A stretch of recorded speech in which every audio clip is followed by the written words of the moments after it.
केंद्र बिंदु यहां है और केंद्र बिंदु कमजोर हो जाएगा तो मजा नहीं आएगा। केंद्र बिंदु भले 2 जने रहे, बिकने वाले बिक जाए, लेकिन एक दिन उनकी पीढ़ी, आने वाली पीढ़ी उनको जूते मारेगी, देखना जो बिक रहे हैं। तो जितने सामाजिक संगठन के पदाधिकारी, उन सारे पदाधिकारियों से अनुरोध करूंगा, आप सबका संगठन होगा सर्वोपरि, कोई दिक्कत नहीं, लेकिन ये मुद्दा उन संगठनों से सबसे बड़ा सर्वोपरि है। कोई किसी भी पार्टी से होगा, कोई दिक्कत नहीं, लेकिन पार्टी से महत्वपूर्ण ये मुद्दा है। यहाँ के पेड़, यहाँ के ऑक्सीजन, पार्टी देख के ऑक्सीजन नहीं देती है कि ये कांग्रेस का इसलिए इसको ऑक्सीजन नहीं मिले, होता है क्या? इसलिए लड़ाई हमारी सबकी है, आप सबको तरीके से लड़ना है और हम पूरी मदद करेंगे। और मैं आज इस कार्यक्रम के माध्यम से छत्तीसगढ़ के जो नेता है उन नेता को कहना चाहूंगा, और मैंने सुना पिछली बार कुछ लोग कह रहे ये कांग्रेस ने किया, कुछ लोग कह रहे बीजेपी ने किया, और मैं कहता हूं दोनों ने मिलकर ये काम किया। अभी भी वक्त है, ये 3-4 गांव वाले विरोध नहीं कर रहे, पूरा देश विरोध कर रहा है। और छत्तीसगढ़ के सारे नेताओं को कहना चाहूंगा मैं, अगर आपका जमीर जिंदा है, आप सच में राज्य प्रेमी हो, जनता के हितैषी हो, देश प्रेमी हो, तो इस आंदोलन में साथ दे।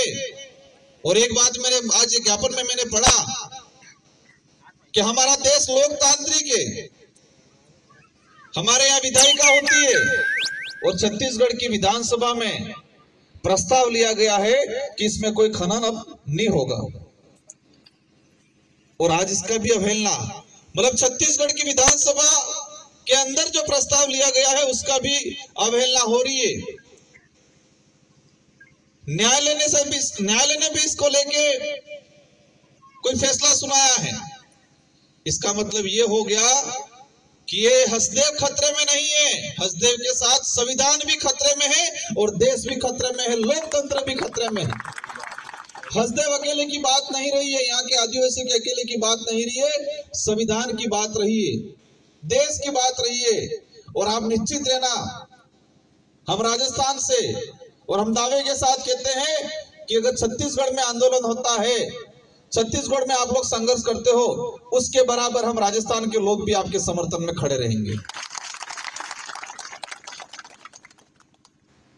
आप लोग संघर्ष करना है, और जो लोग फर्जी ग्राम सभा बना के, जो लोग इधर इधर कुछ लोभ लालच में आके चले गए हैं, इन लोगों का जमीर मर गया है। और आप लोग कह रहे हो पुलिस प्रशासन परेशान कर रहा है, पुलिस प्रशासन को लगाया इसलिए जाता है कि ये जाए रोके काम। आज अंग्रेज चले गए, लेकिन अंग्रेजों के द्वारा जो नीतियां बनाई गई थी वो आज भी फॉलो हो रही है। हमारे बुजुर्ग लोग कहते थे कि आजादी के बाद जब छोटे बच्चे पूछते थे बड़े बुजुर्गों को कि आजादी मिली अब बढ़िया है, तो पहले क्या होता था, तो बड़े बुजुर्ग कहते थे पहले काला कानून होता था यूं। तो फिर हम बच्चे पूछते थे कि काला कानून क्या होता था, तो आजादी से पहले राजा जो कहता वही कानून होता। राजा सेनापति को कहता ये दिन नहीं रात है, तो सेनापति कहता है यस सर ये दिन नहीं रात है। और सेनापति सेना को कहता कि ये दिन नहीं रात है, तो सेना जानते हुए भी कि ये दिन है रात नहीं है, फिर भी सेनापति ने कहा है इसलिए यही कहती कि यस सर ये दिन नहीं रात है। और वही आज हो रहा है, वो हसदेव में हो रहा है। कई पुलिस वाले मन से अंदर चाह रहे होंगे कि ये नहीं करना चाहिए, लेकिन उनके एसपी ने कह दिया है कि ऐसा करो तो यस सर करना पड़ेगा। तो अंग्रेजी व्यवस्था में जो चल रहा था हुकुम वाला सिस्टम, ये दिन नहीं रात है, वही काला कानून आज चल रहा है। इसलिए आप सबको संवैधानिक तरीके से, ये लोग चाहेंगे कि ये लोग कुछ हरकतें करें, हमें नहीं करना है, हमें संवैधानिक तरीके से लड़ाई लड़नी है। और इस लड़ाई में पूरा देश साथ में है। कुछ मीडिया वाले आए हैं, उनको धन्यवाद देना चाहूंगा, लेकिन आपके चैनलों के माध्यम से उन देश के नेशनल मीडिया वालों को भी मैं कहना चाहूंगा कि आप लोगों को डूब मरना चाहिए। देश खतरे में है और आप छोटी छोटी न्यूज़ें दिखा रहे हो। यहाँ लोग धरना दे रहे, 10 साल से संघर्ष यहाँ लोग 300 किलोमीटर तक चल रहे हैं और नेशनल मीडिया के कहीं आप जगह नहीं दे रहे हो। और किसी अरबपति की पत्नी क्या पहन रही है, कौन सी साड़ी पहन रही है, वो दिखा रहे हैं। किसी अरबपति के घर में कुत्ता क्या खा रहा है, कौन सा बिस्किट खा रहा है, वो दिखा रहे हैं ये लोग। इजराइल में वो हो रहा है, वो दिखा रहे हैं। पाकिस्तान में ये हो गया, वो दिखा रहे हैं। लेकिन हमारे भारत देश के अंदर छत्तीसगढ़ हसदेव में क्या हो रहा है, वो नहीं दिखा रहे हैं। ये सरकार नहीं, मीडिया वाले भी, कई मीडिया वाले इन लोगों के गुलाम बन चुके हैं। उन चैनलों वालों को कहना चाहूंगा, आप राष्ट्र की बात करते हो, देश की बात करते हो, तो छत्तीसगढ़ आओ, हसदेव को देखो कि जंगल में क्या हो रहा है। अभी 22 टोटल माइनिंग का देखा मैंने, इसमें 3 तो राजस्थान के लिए और बाकी 7 अन्य के लिए।